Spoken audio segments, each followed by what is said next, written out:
Hi guys, welcome to another episode of Convo Corner, where the people are given a platform to speak their mind, what troubles them, and to seek solutions to their questions.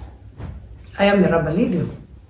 As a parent, it is very important to create an environment that fosters confidence and self-assurance. So in this video, we are going to give you ways in which you can help your child gain his or her self-esteem.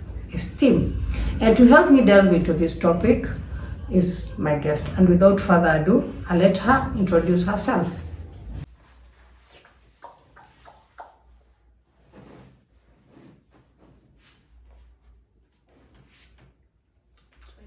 Okay, so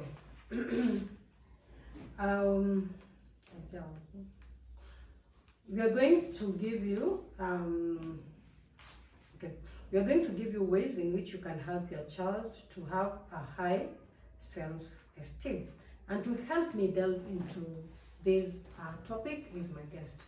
And without further ado, I'll let her introduce herself. Hello people, my name is Victorious. Yes. Victorious, karibu sana. Asante. So we're going to discuss in which ways that parents can use for their children to have high self-esteem. Because at times we as parents kill these children's self-esteem by what we do. So I want us to talk about what will make this child have a high self-esteem.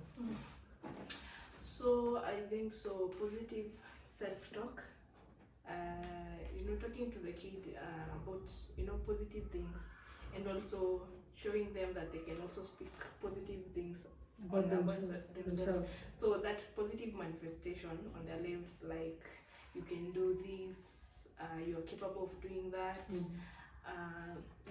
Such kind of things. You're strong, you're brave. Such kind of things can really help build self-confidence.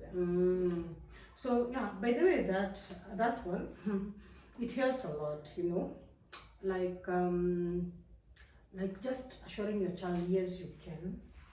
Because for me, I have an example. When I was young, actually I used to be like top 5 in school, at times even top 3 thereabout. So my dad used to tell me how brilliant I was, I have this great mind, So, and that thing sank in me, By the way, nilijua mi niko tu sawa, yes, because my dad used to tell me this again and again and again and again, So me can engage, I'm like, hey, yeah, I can do it. If my dad says I can do it, then I can make it, by the way. So nilikuwa na perform vizuri shule. Kamaliza form 4 nikaenda kule. Then I met this person. We were in a relationship. This person constantly was telling me how stupid I was.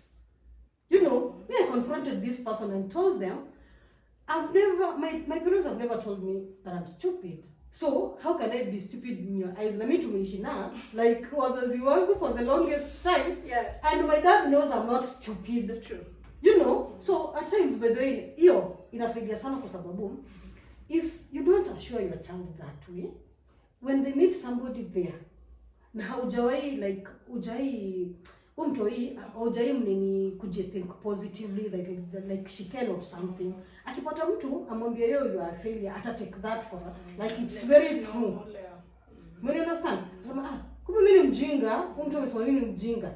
Lakini when you assure your child, I'm very sure he or she will not take it. Like it. But then I did take it like that. I was like, hey, please, I've never been stupid. I'll not be stupid in your eyes. And that's what it was. That was the end of that relationship, because Miss only naweza kuwa stupid kwa macho yako, na Miss J was stupid my whole life. Don't accept to be called stupid in that relationship. It's so kuwashua watoto is very important. Actually, yes. True. And also, let your child know that you love them. True. Assure them. Like, you just love them the way they are. Even to vile yuko, because okay, even if you have like 3 kids, or you have 4 kids, or whatever number of kids you have, they will never be the same. So kila mtu atakuwa na, each and everyone has their own like strength and weaknesses. So like every child is like unique in their own way. So you are supposed to reassure this child like you love them just the way they are. True. So that when they get into relationships or out there, first they got love from home. True. So if somebody wants to love them in another way, then they either accept that as the right way or deny that as the wrong way. Now you see, yeah? Because for instance, there are those people like, they tell you, okay, that was in the olden days, when you are, for example, you are married, and if somebody doesn't beat you, that person does not love you. What do you mean? What Yeah, I've never heard of such a myth. mean? I've never heard of such a myth. But you know, if for you loving was not done like that at your place, then definitely hawezi kubali. You understand? So love your kids and assure them that they're unique and love them the way they are. Kwanza, love starts from home before mtu aende huko nje ndio ajue how to be loved with other people. So that even girls, mtu akigrow up hata pendwa tu vile mtu anajisikia. So we kama mzazi kwanza tukume set standards for your child. So mtu anajua if I'm loved, then this person has to buy maybe me gift, this person has to appreciate me, this person has to use like language yenye iko appropriate because they love me.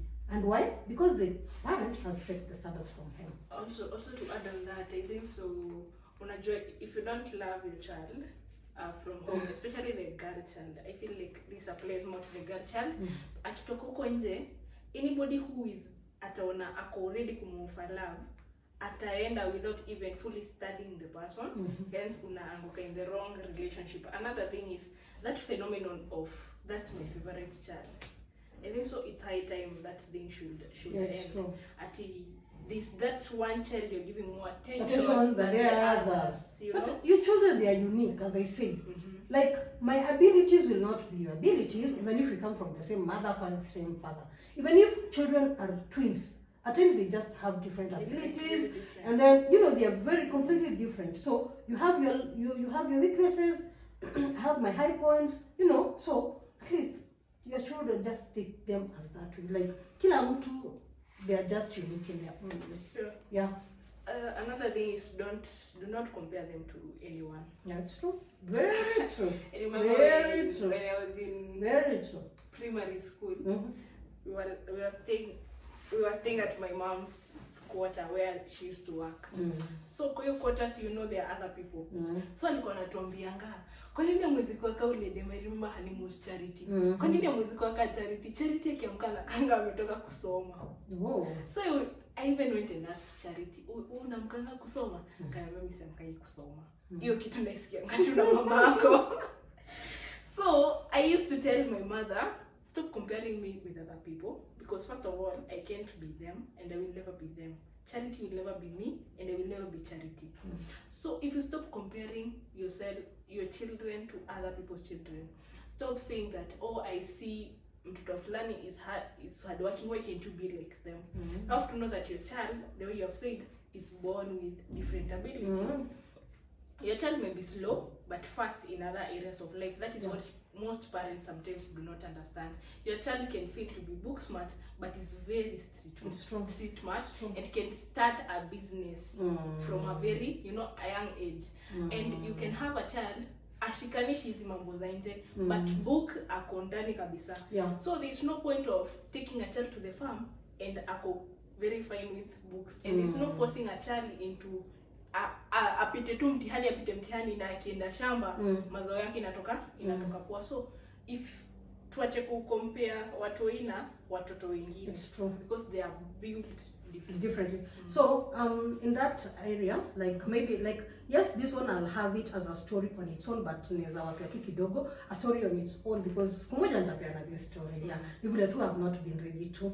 So my firstborn son is kind of able differently because he has ADHD. So ADHD, for those who don't know, is attention deficit and hyperactivity disorder. So there's this lady who is our neighbor, Then my son and his son were born kinda the same time. Yeah, wameachana kaa mwezi moja. So me, my son had complications during birth. So I was told by the doctor that, oh, your son will have delayed milestones, or maybe he can have a CP. CP is cerebral palsy, or such of the sort. But yes, he did not develop cerebral palsy, but he had delayed milestones. And also, as he grew, we realized that he has ADHD. So our neighbor was comparing his son's milestone with my son's milestone. You see? So, bear this in mind. Me, I had my own issues because nimeza mtoi like akona shida tuiete tu hivyo, si ndio? He's not normal like 100%. Yes. Okay, though he's a good boy. He's a good boy. So when you see him, like it's very hard for you to notice. Think you know. It's very hard because he's your friend. Yeah, he's my good friend. Yes. So it's very hard for you to know like this child akona shida. Not unless sasa uone akianza kushika, oh, ako hapa 1 minute, the other minute, and then you're like, oh wait. So wewe kwa nini unashinda kushika vitu? So my son nilikuwa na issues because nimemget, akona issues mimi peke yangu sija heal because nimepata mtu. So I'm wondering like where do I move from here? Alafu mtu anaanza kunikompelea mtu hii. So one time they had a shop. Mimi nikaenda kwa shop yao. Then do you know what she said? Oh, by the way, your son ameanza kutembea because wake alikuwa shaanza kutembea and it was kinda ilikuwa imekaa sana. Cause alianza mtu wake alianza kutembea around kitu 1 year and then Mungu amefikisha around 1 year na nusu bado hajaanza kutembea. Mimi nilimpiga stop. Mimi nilimwambia kama mtu wako he's walked, that's well and good, but you can't compare my son and yours because these are 2 different people. Let my son be. His milestones are his milestones. You know, when God atasema he'll start walking, he will. So this comparing like watoto like, oh, why can't you score an A because your sister scored an A? Why can't you be a doctor because your sis is a doctor? They're 2 different children. Yeah, very different. And they have different abilities and they're very different. You see? So we stop. Yani that thing of comparing kids. It's not, and I feel like it's very common. Even the parents will do. Yeah, hata outsiders. Wamejifungua. Yeah, hata hivyo, hata outsiders. Even in the family. Hata kwa family too. You're saying it's something. true.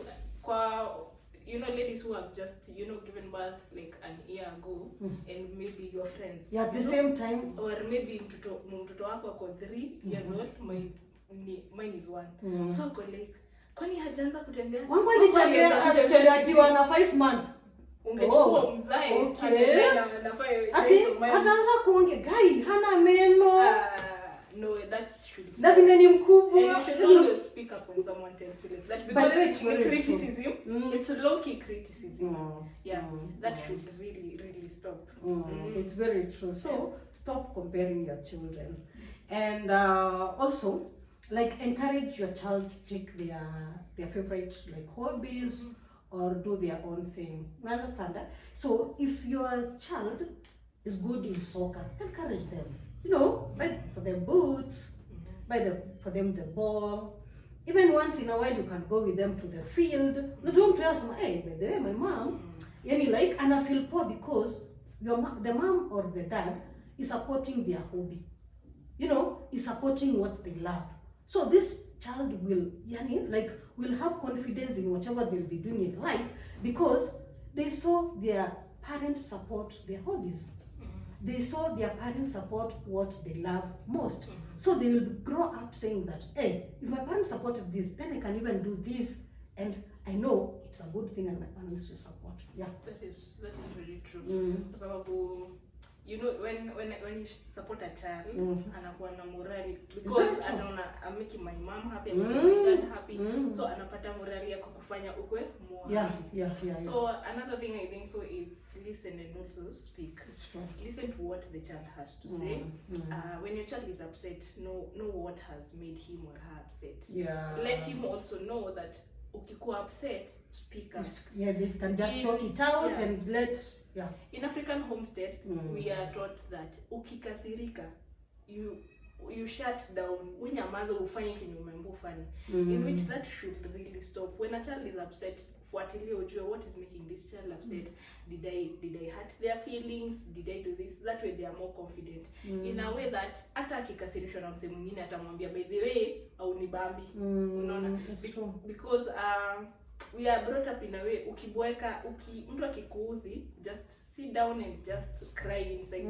So that when ukifunza mtu that if something happens, learn to communicate.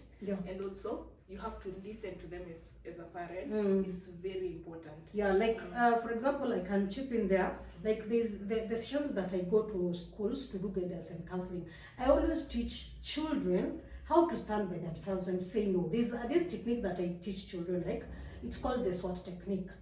Say no to unsafe behavior. Then W is you're supposed to give reasons why you don't want to engage in those behaviors. And then A, you can give an alternative. You can tell this person, instead of us engaging in this behavior, let us do maybe cycling, let's go to the football, let's go play football, like something positive. And then T is talk it out. Hakuna kitu mzuri kama kufunza mtoto wako ku talk it out. Because when they are faced with anything and nothing, they will just definitely come to you. They will come to you. But kama haujafunza mtoto wako, like you just have to talk it out, and then I'm there, so if anything happens to you, you can just talk to me. Your children will be dying in silence. Because this child will be faced with something and they cannot talk to you because you as a parent, you're not open. You as a parent, you haven't told your child, like you can always talk to me about anything, I'll listen to you, and then let us see like how we go about this thing. So if you encourage, as a parent, if you encourage your child to talk it out, then it becomes very easy. Even if there's something that happened to them, may it could be good or bad, they will definitely come to you. That is true. Yes. So another thing is, I think for me, you should be a role model. A good role model to your children. So parents, you want your child to be a good person, but you yourself, what you're doing is contrary with what you're telling that child. Yeah? It's like a parent telling a child, you shouldn't take alcohol, but this parent is taking the children to a bar setup to go and do what? Maybe you're going for nyamachoma or something, but it is in a bar setup. So you, as the others are taking soda, you are taking alcohol. Yeah. You get me? So when this child is of age, you want to tell them that alcohol ain't bad. It's not ain't bad, it is bad. But what you are showing is alcohol ain't bad because you are taking it. You see? So let us be positive role model to this kid, so that what we preach is what we do. Is that okay? So you are telling your child smoking is bad, but what you do? You're smoking in the house. You see? So you're telling your child lying is bad, but on numerous phone calls they've heard you lie. You're saying, hey, I did not make it for this deal because I'm in Kisumu. Hello? Then your child is there just listening, and later on you want to tell this child that you're supposed to be truthful. So parents kindly.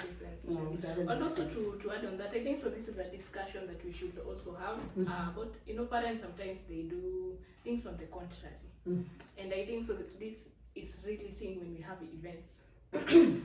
Ati wale wanaume, unajua kuna wazee, na wale wazee ambao wamekomaa. Yes. So they sit in a kakamkunji kao hivi kabaraza. Wanaletewa kamtungi hapo. And what is poured into those cups, sometimes they're transparent cups and you can even see the content. But then they start telling, nyinyi vijana wadogo umeanza kuharibikia kwa pombe. It does not make any sense. But it doesn't make sense. It doesn't make any sense. I remember the first time I had my mom lie. I think that's hiyo ndo nakumbuka. Alidanganya tuko soko, akasema tuko kwa matatu tunakuja. And I was really pained. Wow. I was really pained because tulifika hivi nakumbuka mama nilimwambia, mama alikudanganya tuko kwa matatu tulikuwa kwa soko na ndio maana tulifika. And my mom was like, wow. And so I saw what there was that joke. There was that joke in the past that was like, ati mgeni amekuja kwako, then umembia mtoi, see knock, maybe you had a date or something. I don't know what, something ama ujisikie kuongea tu leo mtu, and then mtu knock, umejua like ni mtu fulani, and then unakama unambia mtoi, mwambie mamako hayuko. Alafu mtoto anaambia mgeni, haya mama ameniambia nikwambie hayuko. So like, you know, acha tukue watu wenye tukue truthful, tukue role models to those kids. Yeah. Also challenging kids to try new activities is very important. If you know they had mentioned a certain something about them, you know, alikuwa amesema, but then you can try by creating, but ulikuwa tu umesikia ametaja kitu mahali, then a certain thing comes up, you can also tell them to try it, kwa sababu itawa boost self confidence. Aone if my parent ananiamini anifanye hiyo kitu, then I can do it. Because sometimes vitu zingine ni mental, it's controlled by the mentality you have. Venye tu uta put it out kwa the kid, then that is how they take it, that if my mother believed I can do this, I can do this. So kutry kumuonyesha there's something else you can try, and also believe that you can do it is very important. So challenging them with something that they may like. First of all, it's nice, you know, if they will like it.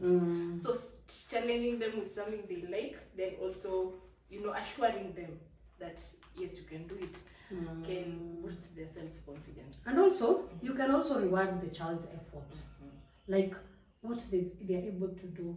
For example, it is a project, you just praise them, and then you're like, hey, at least you took the right step. If maybe it's in their like end of year exam, you're like, hey, if you pass this exam, then I'll give you this. But even if they don't, maybe if you say maybe you come top 3, I'll buy you something. But at least if they try and then become maybe they are top 4, okay. Although nowadays there's nothing like giving out numbers with CBC actually.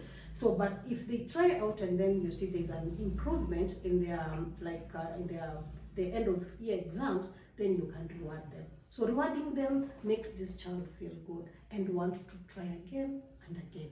And at the end, the child will reach where you want them to reach. That is true. Because I remember when I was in school, my mom used to promise me a lot of things. Some of them she never fulfilled them, which is very normal. But she used to promise me, and you know those promises used to make me feel so nice. Yeah. Actually, my dad also used to promise me. When you SDR ilijengwa tu hivi, nakupeleka Mombasa, nakupeleka wow, up to date. Okay. Nini? So you know you're old enough. You can take yourself. But you need but you see at the back of my mind, even when I'm doing that exam, I'm like, Denda Mombasa. It motivates you in a way. It really does. So your motivation inakupatianga nguvu. It's true. A lot, because if you imagine yourself in that scenario yenye mzazi amekwambia atakufanyia, then it gives you a lot of strength. Also in parents, especially when it comes to the results, parents always focus on the results than the effort that the kid made to get to that result, to those results. Because sometimes it is nice, you just appreciate it. Is true. You know the effort that the kid. And also you can also check, like maybe this time they scored this, and this other time at least they did not get to where I want, but at least there is some improvement. Because I think that, you know, even your growth ya kupanda huko juu, it should be a process. It's a gradual thing. So akipanda na point moja, you should always congratulate them. Because there was this time when your results zetu zilitokea za 2021, and there was a discussion on a certain radio. Let me not mention it because I felt like it was very controversial. And so they were saying these kids have really failed. Because what were they doing in school? They were listening to Trio Mio, to Major. I was like, wow. You know, and I was in a matatu and I texted the group that we had out from Fozonyo to Metoka, and I told them, can you ebu skizeni radio? And they were like, watoto watawako wanaamka mapema. And I was like, these people do not realize 5:30 nilikuwa kwa njia nikienda shule. 6:30 niko kwa njia tena nikienda home.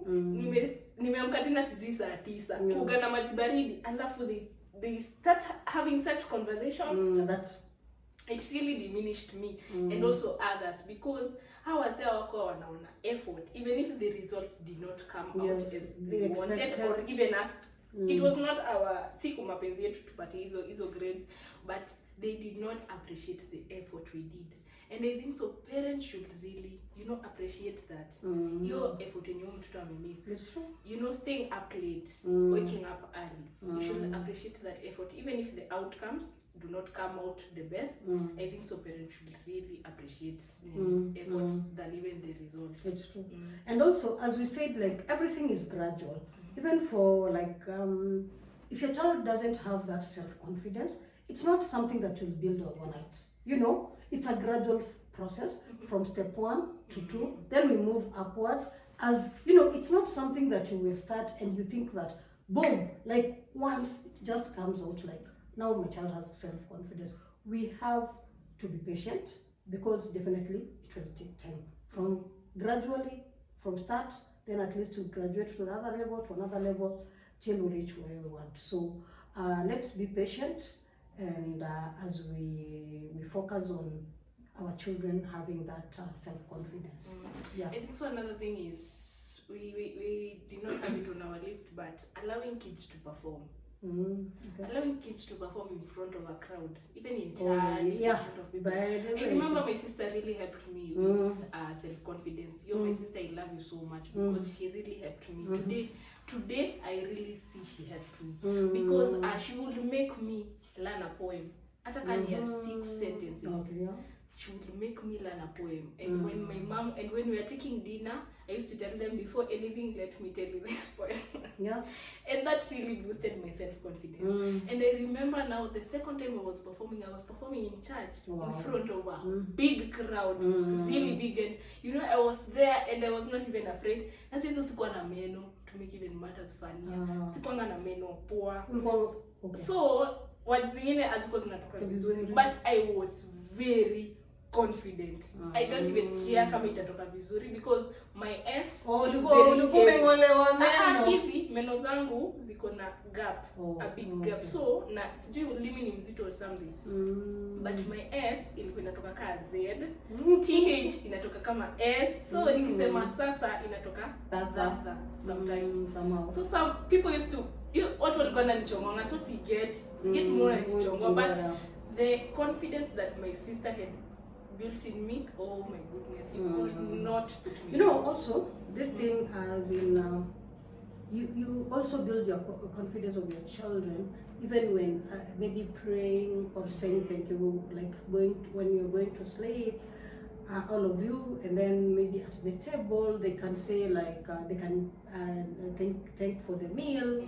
In the morning when they wake up, you build the confidence from home, slowly by slowly. And also another thing that helps build confidence is giving your children house chores, at least. So you're like, hey, today, Vicky, I want you to help me set the table. This child will be like, oh, haya, kumbe mamangu ananiambia like naweza fanya hii, unaona? Then the next time unaambia, oh, I want you to do this, ama come help me cook, nini, such like things. If they don't know how to maybe cook chapati, unaambia kuja msimame hapo, then you see. The next time they'll try. The next time they're okay. So at least even house chores in the house helps the children like have that confidence. I used to be very annoyed when sikuwa nachomba house chores, because nilikuwa shanganga huyu mama ananiona aje. Kwani mimi si mtu. Ama venye mzazi anaenda place alafu anaachia ule mkubwa pesa. Kwani nini? Wewe huwezi achiwa. Kwani mimi siwezi achiwa. Si mniachia hata 50 niamini ninunue nyanya na kitunguu. At least uone venye naweza kupanga. Manzi. So zingine kupatia mtoto hiyo responsibility inafanya very nice. Yeah. Also be friendly to your kids. Allow them to be friends to you and also friends to others. Allow them to make friends. Yeah, whenever you are in an event setup, let them go and mingle with others. You know, I know mwambie, hebu ndo ongea na watu. You know, it's not nice also your child is on the phone hivyo sana, hajui watu, because one day you'll not be there and they will have problems with, you know, having socialization, starting a conversation. You know, there are people who cannot sit down and talk to someone, a stranger, you know, out of evil too. So when you're around people, or when your kids have a chance to, you know, even going for events for the church, maybe even for events for the community, let them go out there and mingle, meet new friends. You know, akirudi muulize, so what did you learn? Did you make new friends? Or what is their name? Ivo, what are Ivo? Let even the friends come home. As long as it's nothing wrong they are doing, let the kids also come home, let them get to know each other. Yeah, the way you said it's very true. So I remember I changed to my children's school. So my youngest son is a very social person. So when he went to this school, I used to ask him, now, do you have friends? He used to tell me no. Do you know, because of that, okay, I really don't understand. Like, yes, it took time because he did. Okay, then as time went by, he got used to the other kids. He started making friends. But in the beginning, he was like, hey, mom, just take me back to the school I was. Do you know, in this school, I don't have friends. You know? So for socialization, it's a very great deal. And also helps so much, as you've said, to do what? For your child to have a high self-esteem. Yes. So kuacha tu mtoto akuwe na friends.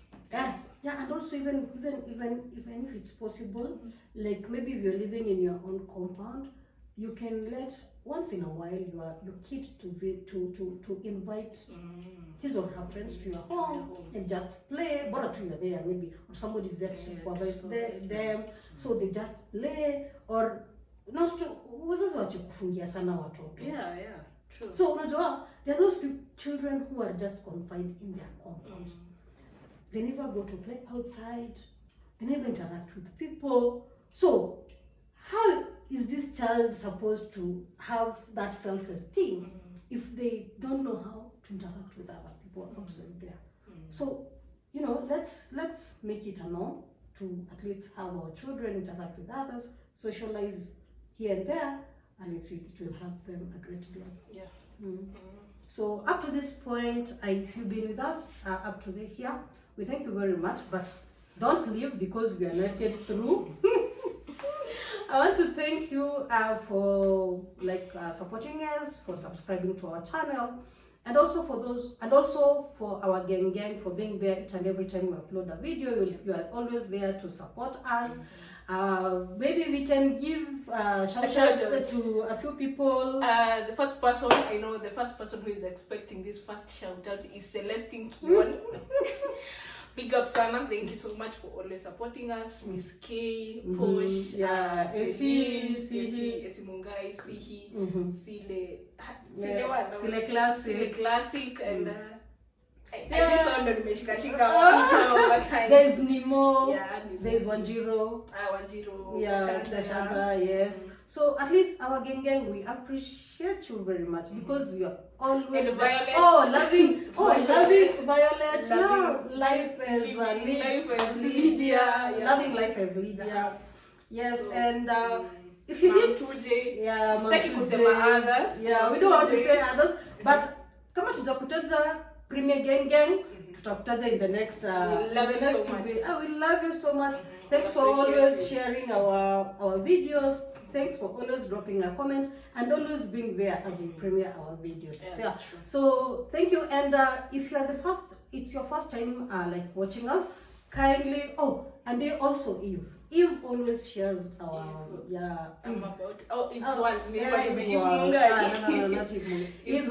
Yes. So if we haven't mentioned you today, kindly bear with us, but We sure the next one we will give you a shout out. So if you are new here, kindly make sure that you subscribe to our channel for more informative information like this, and also put on that notification bell so that each and every time we upload a video, you'll be amongst the first people to be notified. Now, but wait, before to talk about Premier again, and also there's one guy who has always held our hand.